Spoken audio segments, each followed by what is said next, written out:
dia mbola faly miaraka amintsika indray a ao anatin'izao teny fampahirezana foy izao izay nanovozantsika haim-panahy manoloana ny fitantanan'Andriamanitra sy ny valim-bavaka lehibe izay efa nataon'Andriamanitra tamintsika teo anatrehan'ireny loza areti-mandringana izay nampatahotra sy nampangovotra ny olona rehetra ireny miloha ny zavatra rehetra hivavakisika. Jehovah-Andriamanitra ray dia tsy hainainy tsisy saotra hidera mankilaza ny anarino satria menao tomin'andro ho avelomana narovanao tsy tratry ny loza ary namaly vavaka ty fireneny tenao ka nampitsahatra ny areti-mandringana tsy hianaka marina fa mbola misy fiatraikany eo amin'ny fiainan'ny isam-batan'olona no dia zavatra mitranga kanefa na izany aza tampo dia mahatsapy izay fa nonerinao mahagaga na tonga ny valim-bavaka teto amin'ny firenena na tonga nay mizotra ho amin'ny lala ny fandreseny matoky sy mino izay fa hijery ireo marary rehetra ianao amindra foana izy ireo ary anasitrana ampitsahatra ny herin'ny aretina ary koa ampionana ny fo maratra rehetra izay netona ampahoriana nangatahany aminao dia mifanahy ny masina nokasa mandrakariva tompo aizanay mamantatra ny feonao to anatin'ny renidrehetra reny fa tsy misy zavatra tongatonga ho azy fa misy tanjona kendrenao amin'izany rehetra izany dia misaotra indrindra ray amin'ny anaranao Jesosy, amen. Dia mbola faly miarabantsika amin'ny anaran'i Jesosy manoma ny fahasoavana sy ny fiadanan'ny tompo ho amintsika mandrakariva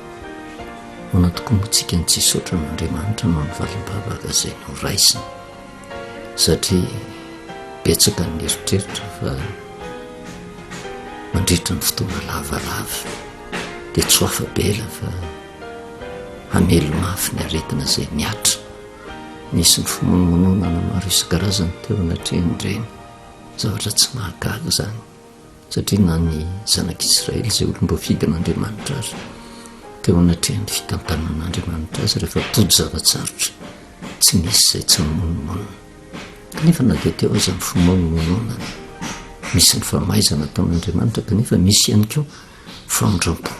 avy amin'Andriamanitra minitsy mijery an'ireny rehetra ireny Andriamanitra fa mampiseho ny fitiavana mba hamonjena ny olona ary araka ny fantatritsika ve raha ny fimonomonona ny fireneny rehetra ny fimonomonona ny olona manoloana ny toe-javatra misy tokony efa ho naringana fa saingy araka ny teny soratra masina hoe noho ny amin'ny olombitsy izay tena mitaraina amin'Andriamanitra dia mamindra fo Andriamanitra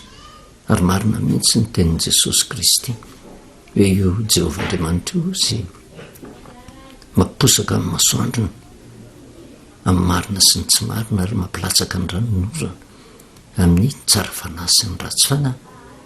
tsy mba manavaka io Andriamanitra io raha mbola velonaina dia misy vanim-potoana afaka migoka n'izay famondrampon'Andriamanitra izay fa miafina ao ambadik'izay afatra Jesosy Kristy izay koa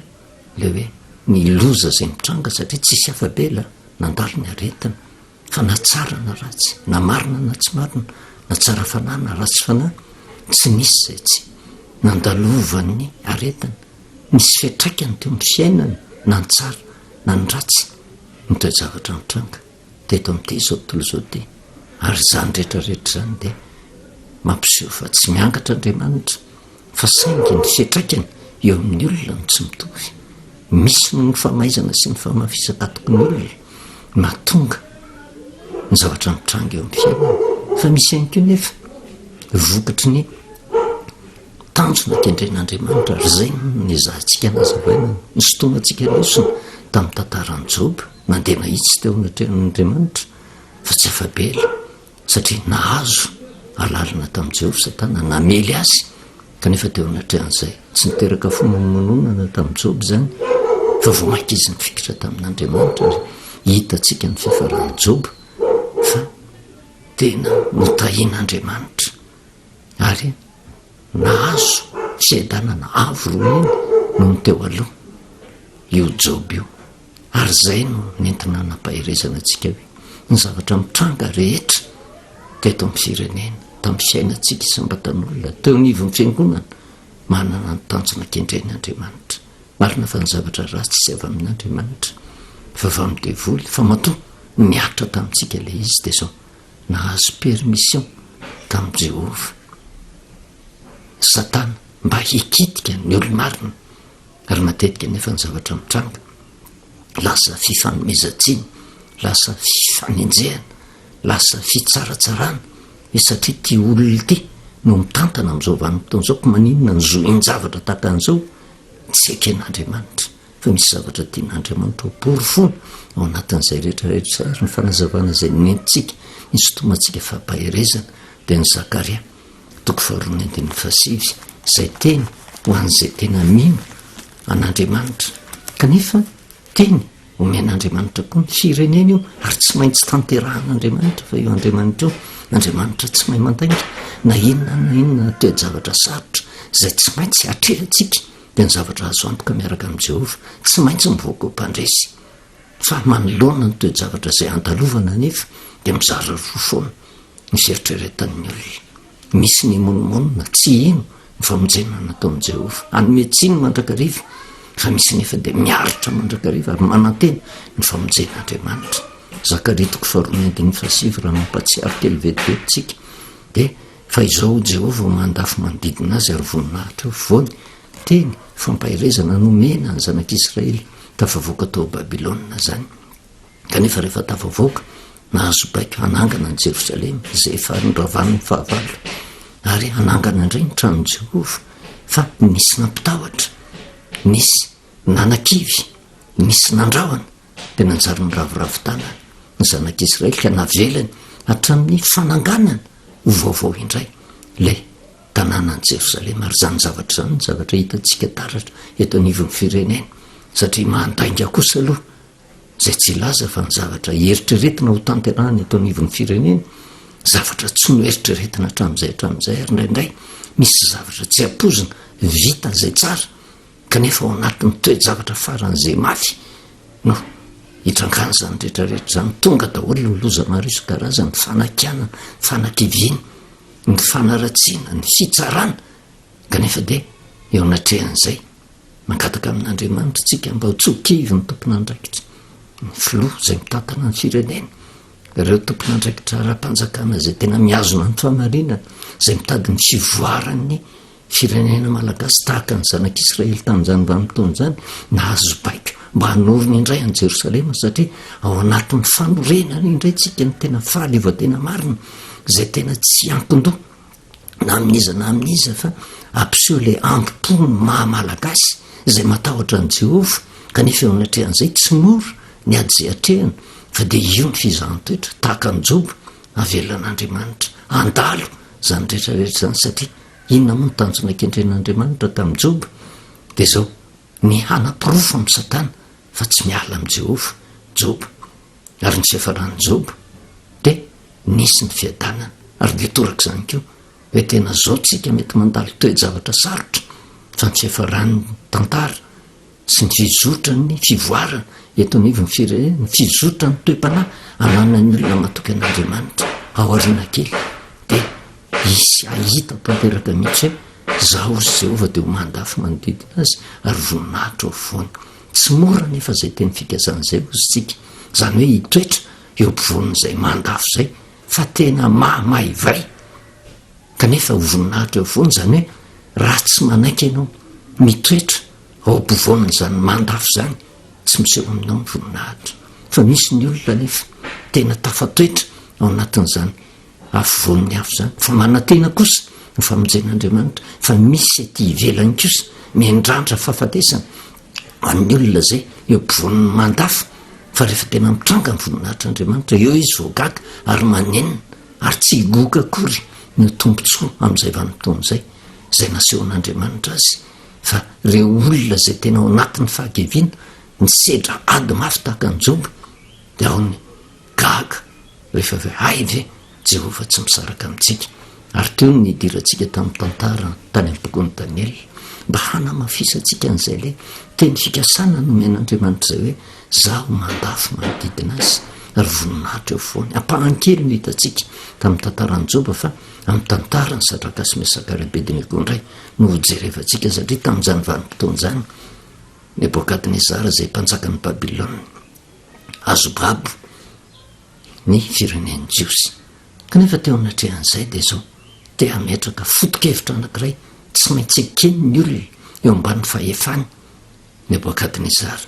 ary dia nanangana sary olona lehibe tsika tsy hanazava amin'ny bokin'ny Daniela fa ampahany amin'io no raisitsika izay tena misy fiatraikany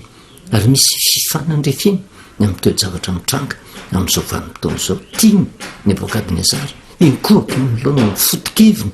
Sadrakasy Mesaka ary Abednego izay isan'ny sangany teo amin'ny ireo tanora tamin'izany vanim-potoana izany manatsaina taranaka andriny olo-kendry izay nofany Nebokadnezara mba ife ny jiosy namany anaiky ny foto-kevitra apetraky Nebokadnezara natsangana ny sary olona volamena reto jiosy reto nefa sarotiny amin'ny fivavahan'i Jehova ary dia tereny Nebokadnezara mihitsy inkohaka manoloana ny sary olona volamena izay natsangana izay fony zavadalina izay tantara izay fa izay ifanandrefiny sy atakaratsika an'ilay teny fikasana izay nomena antsika nomena ny firenena hoe zaho izy Jehova ho mandafy manodidina azy ary voninahitra eo foany teo anatrehan'izay nefa tsy nanaiky Sadrakasy Mesaka ary Abednego na dia nitambatambazana azy ary rehefa tena jerevantsika somary lalindalina tamin'izany vanim-potoana izany Babilôna nge isan'ny firenendehibe natahorany tena natanjaka ary ny forotra teo anatrehany avokoa ny firenena manodidina rehetra na Jaitilisa na taranak'Israely ka na dia nanany ny fahaleovantenany aza ny firenena tamin'izany vanim-potoana izany dia teo ambany fahefan'ny fanapahana Babilôniana ary tsy maintsy manaiky ny fiapetra izay napetrany dia takany amin'izao vanim-potoana izao manoloana ny firenendehibe rehetra na dia eo ary ny firenena izay heverina fa manana fahaleovantena firenena maro isan-karazany dia ohatra nitady anao tsindrilena ka mampitahotra le tena hosazina ny firenendehibe raha tsy manaiky ny foto-kevitra ny firenendehibe ary izay ny zavatra ny anjady tamin'ny Sadrakasy Mesaka ary Abednego kanefa teo anatrehan'izay na dia teo ary le mpanjaka be voninahitra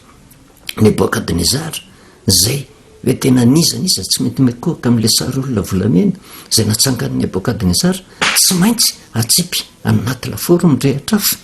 dia eo amin'ny 540 nanahoana ny valiteny ny Sadrakasy Mesaka ary Abednego satria vonina ijoro ny famarinana ianao zany raha hoe hiazona ny famarinana dia tsy maintsy olona matahotra an'Andriamanitra ao no mahafantarantsika ny marina raha tsy olona mivavaka olona mahafantatra an'Andriamanitra olona mahalala ny rariny sy ny hitsiny fa tsy misy hoe olona tsy mivavaka izany ka tena hifikitra ao amin'ny marina fa rehefa matahotra an'Andriamanitra ianao dia mikatsaka ny famarinana mandrakariva ary rehefa mikatsaka ny famarinana ianao dia mahazo andraikitra avy amin'i Jehova anangana ny Jerosalema tahaka ny zanak'Israely izay navoaka tao Babilôna kanefa isy andrahona isy anentsika amin'izay vanim-potoana izay anakivy mba tsy anatanterahana an'ilay fikasan'i Jehova izay teny ny tanterahana dia tahaka antsika amin'izao vanim-potoana izao tsy sitrak'Andriamanitra ke nitoeran'ny firenena ao anatin'ny fahoriana tsy sitrak'Andriamanitra eo ary ny afatra tao anatin'ireny toe-javatra ireny dia mipaka voalohany indrindra ho amin'ny kristianina mba hiverina amin'i Jehova ka tena handeha amin'ny famarinana raha midikany hoe mandeha amin'ny famarinana miverina amin'ny famarinana ny tenin'Andriamanitra tsy amboamboarina io tenin'Andriamanitra io fa fanolakolanana ny tenin'Andriamanitra io mampitondra faisana any vahoaka ary izay ny antso ataon'Andriamanitra teo anatrehan'izay nefa Sadrakasy Mesaka ary Abednego no fanina hitantana eo nivon'ny fitsara fanjakana Babilôniana mba ife ny firenen'ny Jiosy tsy nanaiky ny foto-kevitra napetraky Nebokadnezara izy dia namaly Sadraka ny 540 ka hatramin'ny 7 namaly Sadrakasy Mesaka ary Abednego ka nanao tamin'ny mpanjaka hoe ry Nebokadnezara tsy misy antony tokony hamaliana ianao akory amin'izany zavatra izany ozy indro Andriamanitray izay tomponay dia mahavonjy anay amin'ny laforo misy afo mirehitra sady hamonjy anay amin'ny tananao ry mpanjako ary na dia izany aza aoko fantatrao ry mpanjako fa ny Andriamanitra dia tsy tomponay ary ny sary olona volamena efa natsanganao dia tsy hivavahanay tsy nanaiky mihitsy izy mifepetra napetraky Nebokadnezara na dia ataoko hoe tena mpanjaka ny sirenendehibe tamin'izany vanim-potoan'izany azy. Azo lazaina zany fa babo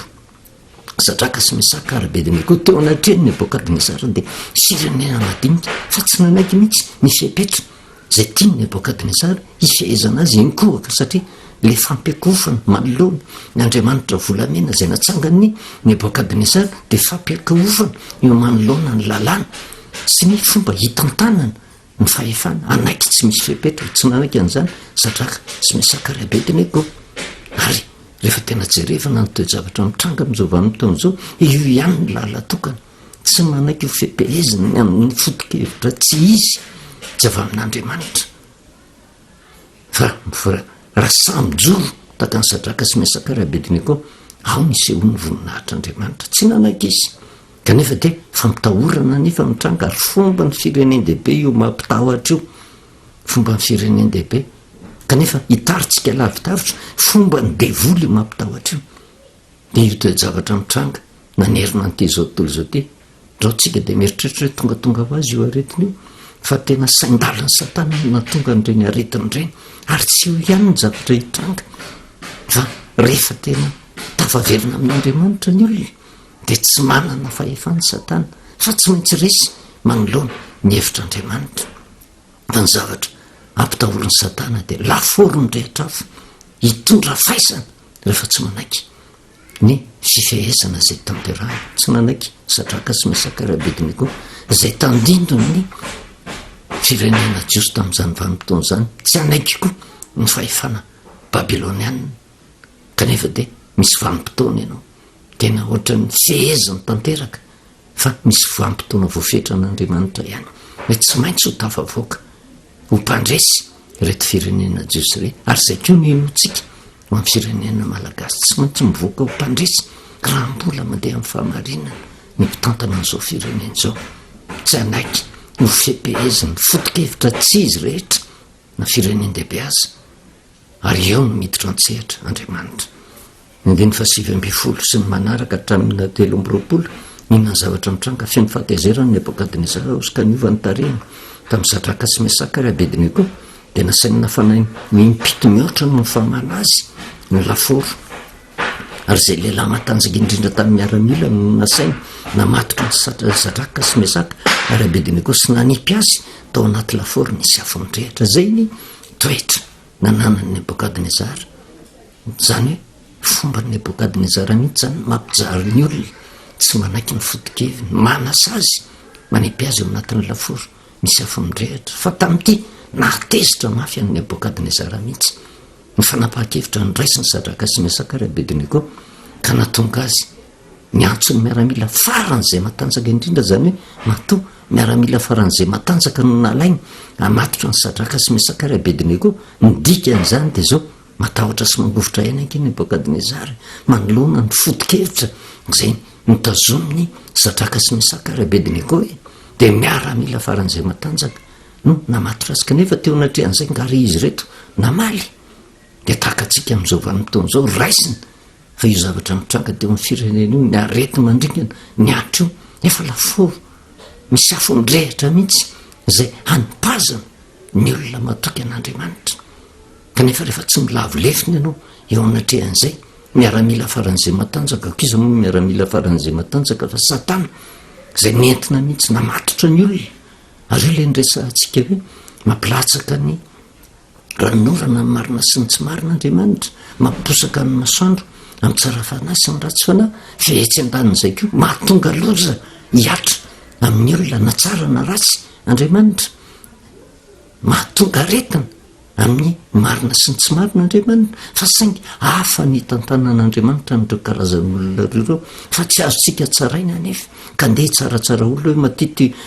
matoty olona ity na rary matoty olona ity maty dia noho tsy fanaova ny sitrapon'Andriamanitra fa Andriamanitra rery no mahafantatra izany ary tsika isambatan'olona koa mahafantatra ny toe-panahantsika hoe nandeha mahitsy teo anatrehan'Andriamanitra tahaka ny Joba ve tsika fa maninona ny miatra amintsika ny fahoriana fizany toetran'Andriamanitra misy Andriamanitra manao defia amin'ny Satana eo hoe hitanao fa tsy miala amiko eo ary hitanao ny fiafaran'izany olona zany fa fiadanana no omaniko azy fa ny olona tsy mahatoky an'andriamanitra dia hijery fotsiny izy, tsy doka ny tombontsoa izy, ary vao mainka mitondra faisana tanteraka, ary misy fotoana voatendrin'andriamanitra ho an'ny olona tsy mahatoky an'andriamanitra. Fa Sadraka sy Mesaka ary Abednego natsipy ampatorana tao anaty lafaoro mirehitra-afo. Dia nafatotry ireo lehilahy ireo, nefa mbola teny amin'ny ihany izy ny lobany sy ny akanjony, ary ny kapotiny mba ny fitafiany hafa, koa dia natsipy tao anaty lafaoro nisy afo mirehitra izy. Sy hafa bela dia tahaka ny firenena, na inona ezaka nataontsika, na mino an'Andriamanitra tsika na tsy mino an'Andriamanitra, samy taraina teo anatrehan'i Jehovah, fa tsy hafa bela fa ny sedra loza daholo. Ary nisy fiatraikany teo amin'ny fiainantsika, ny fianakaviana, teo anivon'ny fiangonana, teo anivon'ny olo-malaza, teo anivon'ny mahantra, teo anivon'ny firenena ray manontolo. Tsy nisy tsy nikakaiky azo lazaina hoe tena andro fisaonana nandalovan'ny valana retina, ary mbola tsy resy izy ankehitriny feo andala mpandresena izany tsika, ary matoky fa ho mpandresy mandrakariva raha mbola miazona amin'ny fahamarinana ny mpitantana ny firenena, raha mbola tafaverina ho amin'ny marina koa ny fiangonana, satria miampina amintsika fiangonana koa nge fahasoavana rotsak'Andriamanitra. Fa ny firy tamin'ny mpanompon'Andriamanitra no nisitona lesona tao anatrehan'ireny afatra maro isan-karazany ireny, indroa ny sesy mihitsy katona ny fiangonana. Ohatra ny Andriamanitra mampieritreritra nge hoe dinio tsara re mpivavako, fa sao dia tsy araka ny sitrapon'Andriamanitra no hitezantsika ny olona. Fa reny ny tena tokony handraisana fanapahan-kevitra hoe andao hiverina amin'ny Jehovah. Kanefa tena misy mihitsy ny tafaverina amin'ny Jehovah, ary noho ny amin'ny olombitsy no andran'Andriamanitra fo amin'ny firenena rehetra izay matahotra azy. Dia ho anatrehan'izay nefa dia zao nafatotra ireo, tsy afabelitsika fa tahaka ny fatotra, tahaka ny natsipy tao anaty lafaoro. Dia inona ny zavatra mitranga?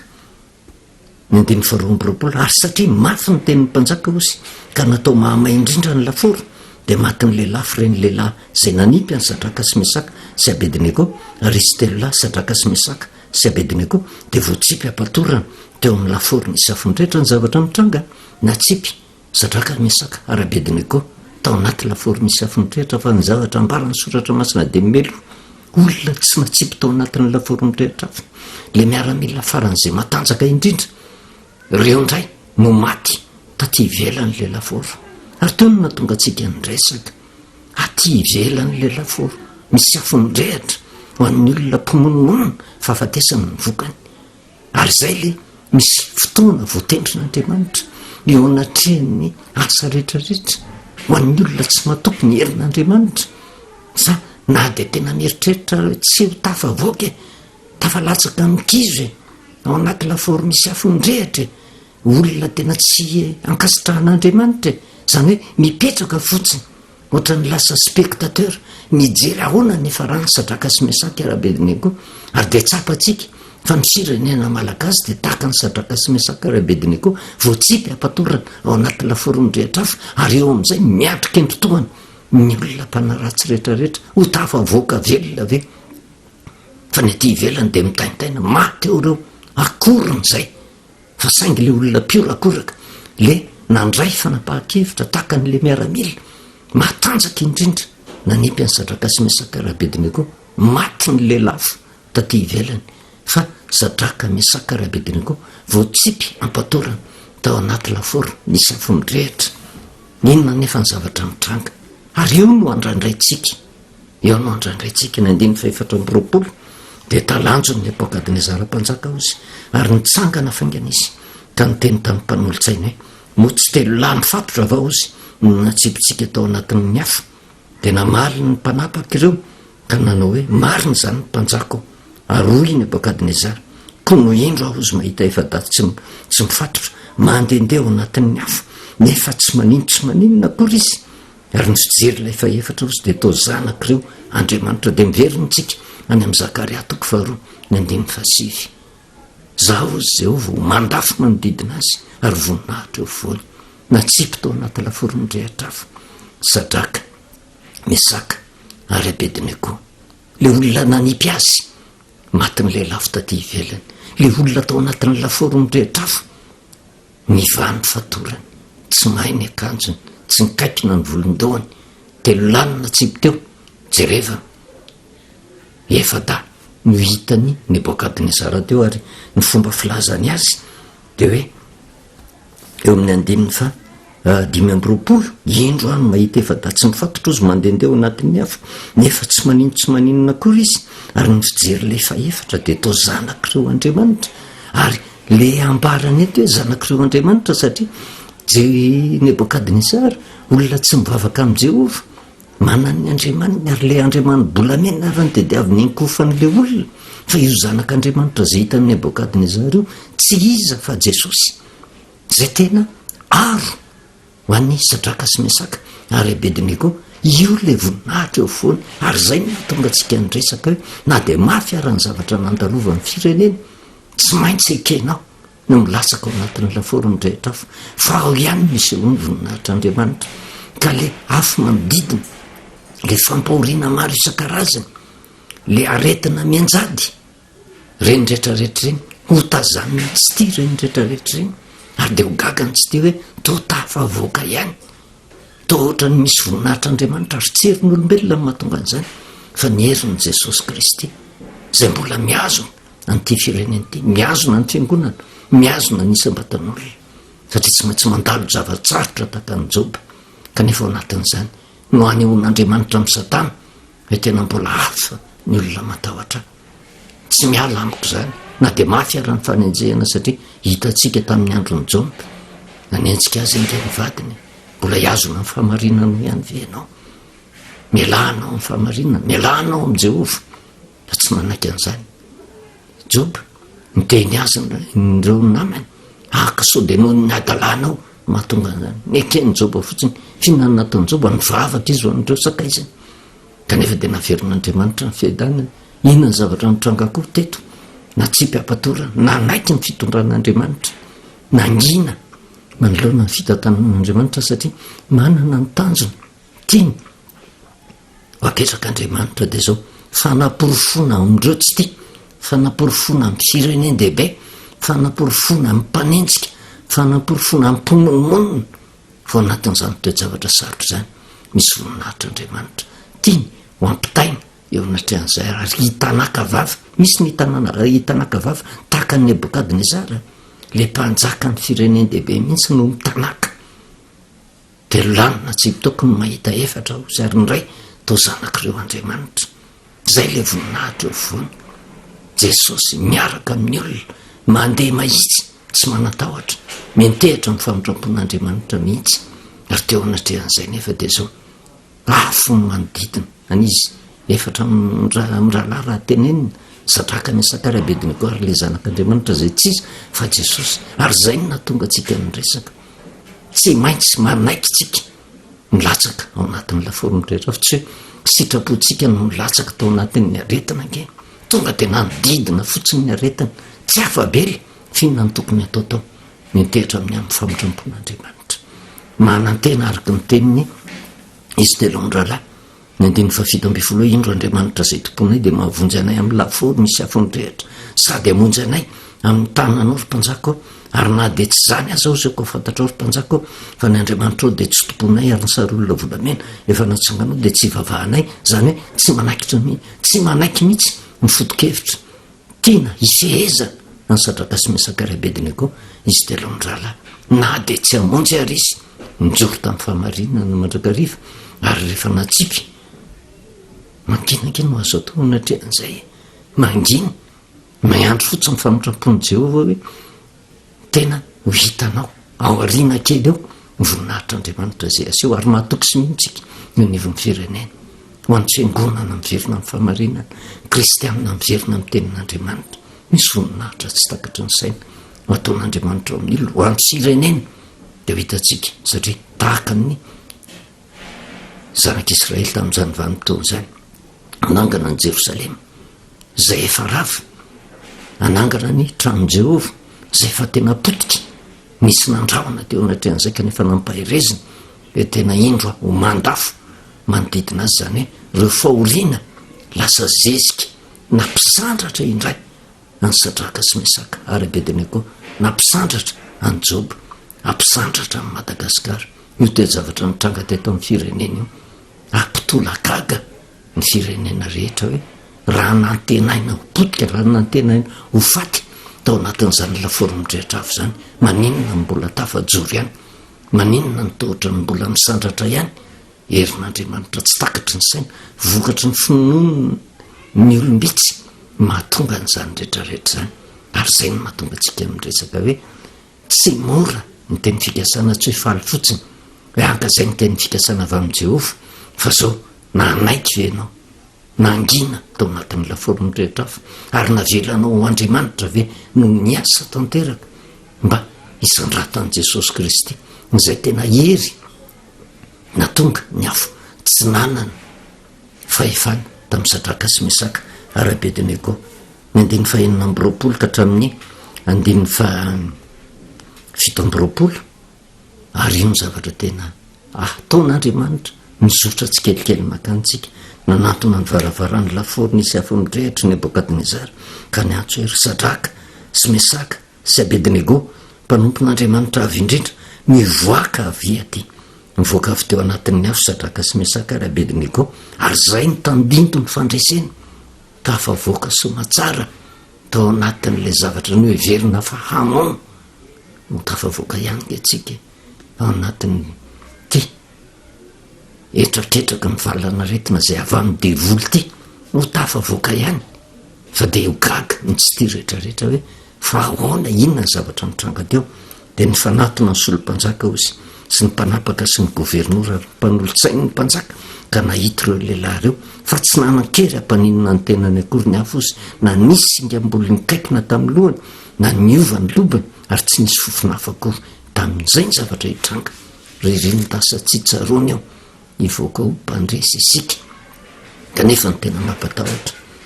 engany karamindra fo Andriamanitra fa ny zavatra tena mampatahotra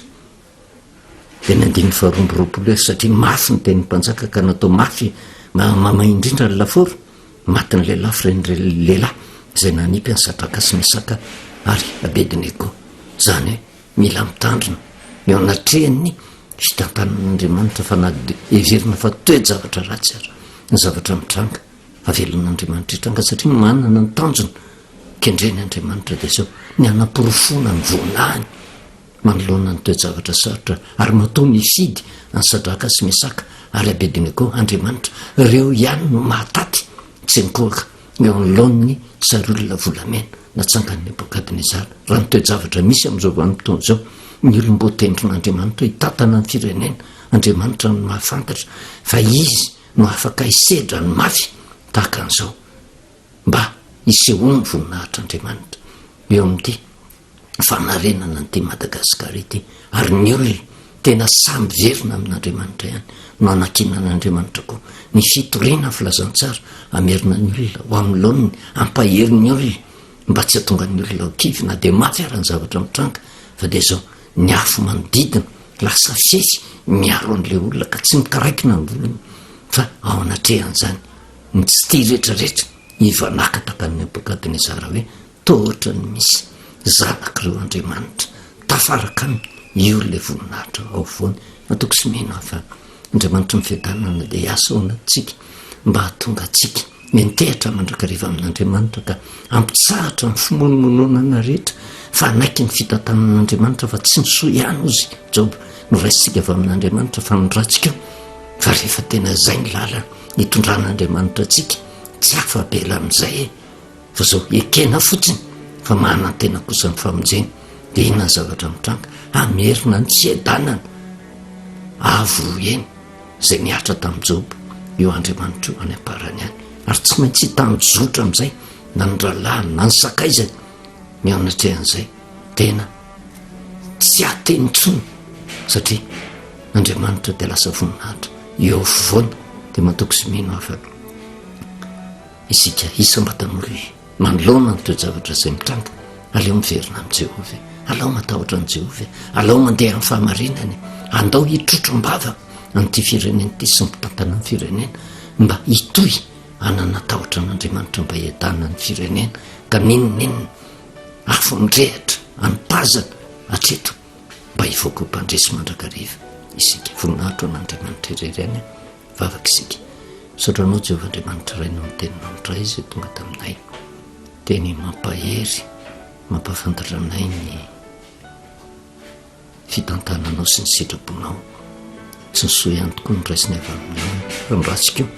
kanefa ho anatin'izany tianao anehoana ny voninahitrao dia matoky sy miny fa mbola hitoy ny valim-bavaka izay ho arotsaka ao amin'ity firenena malagasy ity ary miankatahana indrindra dia mifanainao masina no ka hiasa indrindra aminay mpitondra fivavahana